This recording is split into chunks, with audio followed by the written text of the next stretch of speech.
ભાવનગરમાં મકાન વિવાદમાં ભાઈ અને ભત્રીજાએ કરેલા હુમલાની ઘટનામાં પોલીસે પિતા અને પુત્ર આરોપીઓની કરી ધરપકડ।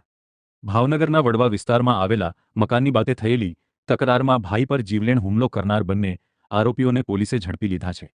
વડવા પાવડા દેવકી વિસ્તારમાં રહેતા અમીર ખાન અયુબ ખાન પઠાણે એવા મતલબની ફરિયાદ નોંધાવી હતી કે તેના મોટા ભાઈને ધંધા માટે લોન લેવી હતી, જેથી તેને અને તેમના પિતાને સમજાવીને મકાનો દસ્તાવેજ યુસુફભાઈ અયુબ ખાન પઠાણે તેના નામે કરાવી લીધેલ હોય, જે મકાન હાલમાં તેણે પચાવી પાડવું હોય, જેથી ફરિયાદીના ભાઈ સાથે બોલાચાલી કરતા હોય। આ દરમિયાન ભાઈએ ફોન કરીને બોલાવેલ, જેથી ફરિયાદી સમજાવવા માટે જતા બંને ઉચ્ચ લોકોએ ફરિયાદી અને ફરિયાદીના ભાઈને ગાળો આપી અને ફરિયાદીના